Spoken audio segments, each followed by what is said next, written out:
આજના ચિંતનમાં તમામ સંતો હરિભક્તોને મારા સાષ્ટાંગ પ્રણામ. જય સ્વામિનારાયણ. આજનું ચિંતન: ગુણાતીત સત્પુરુષમાં પ્રીતિ અને આત્મબુદ્ધિ કરવી.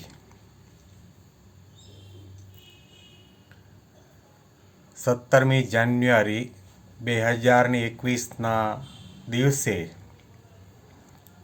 ગુરુહરિ મહંત સ્વામી મહારાજની પ્રાતઃ પૂજા પછી પૂજ્ય યોગી તિલક સ્વામીએ પ્રમુખ મહંત સ્વામી મહારાજની સાથે પ્રશ્નોત્તરી કરી. એમાં લગભગ 5 જેટલા પ્રશ્નો પૂછ્યા. એમાં પહેલો પ્રશ્ન એ હતો કે સત્સંગ દીક્ષા ગ્રંથની અંદર 315 શ્લોકો છે અને શિક્ષાપત્રીમાં 212 શ્લોકો છે. ગુણાતીતાનંદ સ્વામીની નજરમાં આ 212 શ્લોકમાં 116મો શ્લોક એ શિક્ષાપત્રીનું હૃદય છે અને આત્મા છે. નિજાત્માનમ બ્રહ્મરૂપમ દેહત્રય વિલક્ષણમ વિભાવ્યતેન કર્તવ્યા ભક્તિ હિ કૃષ્ણસ્ય સર્વદા. મહંત સ્વામી મહારાજને પ્રશ્ન પૂછવામાં આવ્યો કે આવો જ એક શ્લોક સત્સંગ દીક્ષા ગ્રંથની અંદર 116મો નિજાત્માનમ બ્રહ્મરૂપમ દેહત્રય વિલક્ષણમ વિભાવ્યોપાસનમ કાર્યમ સદૈવ પરબ્રહ્મણ. આ શ્લોક તમને ગમે છે વધારે કે પછી 108મો શ્લોક પ્રીતિ કાર્યાત્મબુદ્ધિશ્ચ બ્રહ્માક્ષરે ગુરો દ્રઢા.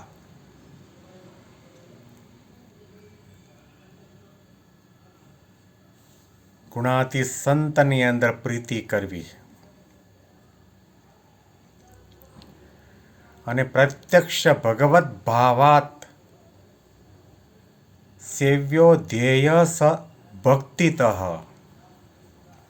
ગુણાતીત સંતમાં પ્રીતિ અને આત્મબુદ્ધિ દ્રઢ કરીને કરવી અને સાક્ષાત પરબ્રહ્મ પુરુષોત્તમ નારાયણ મને આ સંત દ્વારા પ્રગટ મળ્યા છે એવું માનીને ભક્તિભાવપૂર્વક એનું ધ્યાન કરવું, એની સેવા કરવી.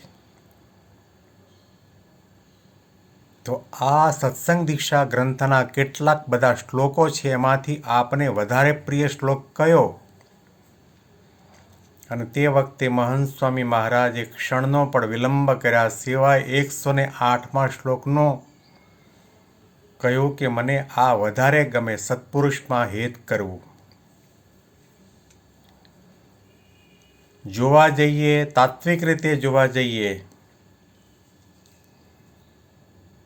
તો મહંત સ્વામીની જબાન દ્વારા ભગવાન સ્વામિનારાયણે આ જવાબ આપ્યો છે. સાધના માત્રનું રહસ્ય છે.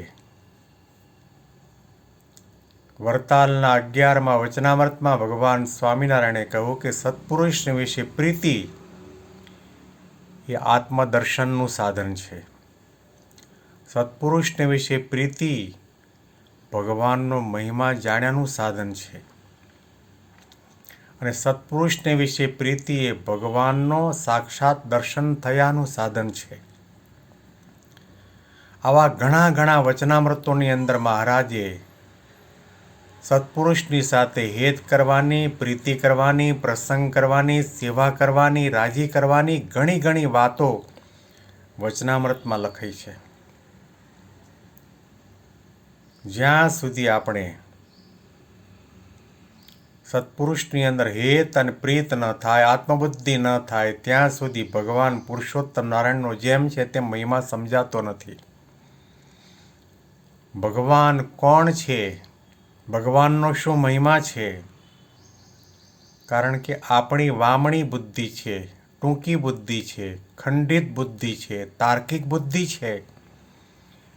એટલે આપણે ભગવાનના સ્વરૂપને ઓળખી નહીં શકીએ, મહિમા જાણી નહીં શકીએ. એટલા માટે સંતની સાથે પ્રીતિ હોય તો એના વચને કરીને આપણે માનીએ કે ભગવાન સ્વામિનારાયણ સર્વોપરી સર્વ અવતારના અવતારી છે. ભગવાન સ્વામિનારાયણ અનંત કોટી બ્રહ્માંડના કરતા હર્તા છે. ભગવાન સ્વામિનારાયણ સદાકાળ સાકાર દિવ્ય મૂર્તિ છે અને ગુણાતી સંત દ્વારા પ્રગટ છે.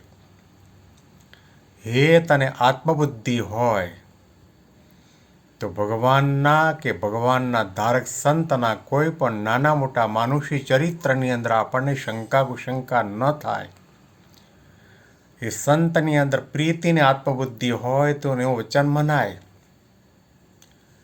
સંત અને સાથે પ્રીતિને આત્મબુદ્ધિ હોય તો મન વચન અને કર્મે કરીને એની આજ્ઞાનું પાલન થાય, સેવા થાય, સમાગમ થાય, સમર્પણ થાય અને ત્યાગ પણ થાય. મહંત સ્વામી મહારાજે 108મો શ્લોક ફરીથી આપણે એનું ઉચ્ચારણ કરીએ. જે શ્લોકનો ભાવાર્થ વચનામૃતની અંદર વર્તનના 11માં કર્યો છે. પ્રીતિ કાર્યાત્મબુદ્ધિશ બ્રહ્માક્ષરે ગુરો દ્રઢા પ્રત્યક્ષ ભગવદ ભાવાત સેવ્યો ધ્યેય સ ભક્તિતઃ. ગુણાતીત અક્ષર બ્રહ્મ સંતની અંદર પ્રીતિને આત્મબુદ્ધિ કેવી કરવી? દ્રઢ કરવી. એટલું જ નહીં પરંતુ પ્રત્યક્ષ ભગવત ભાવાત સાક્ષાત પરબ્રહ્મ પુરુષોત્તમ નારાયણ આ સંત દ્વારા મને પ્રત્યક્ષ મળ્યા છે એવા ભાવ સાથે ભક્તિભાવપૂર્વક એનું ધ્યાન કરો, એનું સેવન કરો, એની આજ્ઞાનું પાલન કરો તો જ તમે 116મો જે શ્લોક છે નિજાત્માનમ બ્રહ્મરૂપમ એ આપણા જીવનમાં સિદ્ધ થશે. આત્માનો સાક્ષાત્કાર કરવો કે પરમાત્માનો સાક્ષાત્કાર કરવો વેદો અને ઉપનિષદો આપણી સાધના દ્વારા ના પાડે છે. નાયમ આત્મા પ્રવચનેન લભ્ય ન મેધયા ન બહુના શ્રુતેન યમેવ એષ વૃણુતે તેન લભ્ય તેષ વૃણુતે. ભગવાનની અને સંતની જ્યારે કૃપા દ્રષ્ટિ થાય ત્યારે આપણને આત્માને પરમાત્માનો સાક્ષાત્કાર થાય છે. પ્રવચન ગમે તેટલા સાંભળો, શાસ્ત્રો ગમે તેટલા વાંચો ને કંઠસ્થ કરો તો પણ આત્માને પરમાત્માનો સાક્ષાત્કાર થતો નથી. પણ સંતની સાથે આપણને જેને ભગવાનનો અખંડ સાક્ષાત્કાર છે, ભગવાનથી એક ક્ષણના માટે પણ જે અળગા નથી થતા એવા ગુણાતી સંતની અંદર પ્રીતિ થાય, હેત થઈ જાય. તો ગુણાતીતાનંદ સ્વામીએ કહ્યું કે હેતે કરીને જીવ કૃતાર્થ થઈ જાય છે. હેતે કરીને એ સંતનું આપણને વચન મનાય છે અને આપણે દ્રઢ કરી શકીએ છીએ કે હું આત્મા છું, બ્રહ્મ છું. કારણ કે ગુણાતી સંતની પાસે એવી શક્તિ અને સામર્થ્ય છે કે આપણા દેહભાવને ટાળે, અહંતા મમતાને વિદારીને, અંતઃશત્રુનો નાશ કરીને, જીવનો જીવભાવ ટાળીને આપણને બ્રહ્મરૂપ કરીને ભગવાન પુરુષોત્તમ નારાયણની અંદર જોડે છે. એટલા માટે સંતમાં જોડાવાનું છે. ભગવાનમાં જોડાણા હોય ને ભગવાનની આજ્ઞા પાળતા હોય ને ભગવાનની મરજીને જાણતા હોય એવા સંત સાથે જીવને જોડવો, આવી પ્રકારની આજ્ઞા ગુણાતીતાનંદ સ્વામીએ પોતાની વાતમાં પણ કરી છે. તો 315 શ્લોકો ભલે આપણે માનીએ કે એ ગ્રંથના રચયિતા મહંત સ્વામી મહારાજ છે, પરંતુ એમના વચને માનવાનું છે કે મહારાજ અને સ્વામી અને ગુરુ પરંપરાના મનમાં જે કંઈ હતું એ જ આ ગ્રંથમાં લખાયું છે. અને આ ગ્રંથ સર્વશાસ્ત્રનો સાર છે. અને સત્સંગ દીક્ષા ગ્રંથની હજારો તુલા કરીએ તો પણ ઓછી છે. અને સત્સંગ દીક્ષા ગ્રંથ કંઠસ્થ કરે એનો અર્થ એ થયો કે એને અક્ષરધામ મળવાનું. તો આ ગ્રંથના રચયિતા ભગવાન સ્વામિનારાયણ અક્ષર પુરુષોત્તમ મહારાજ અને ગુરુ પરંપરા છે. તો આ શ્લોકનો જે હાર્દ છે એ પકડીએ. એના વગર ગમે તેટલા સાધન કરીએ, ધમપછાડા કરીએ, ગુફામાં કલાકો સુધી ધ્યાન લગાવીને બેસી જઈએ તો પણ આપણું અજ્ઞાન, વાસના, સ્વભાવની પ્રકૃતિ ટળે નહીં, ભગવાનનો અને આત્માનો સાક્ષાત્કાર થાય નહીં. એટલા માટે પ્રીતિ કાર્યા આત્મબુદ્ધિશ્ચ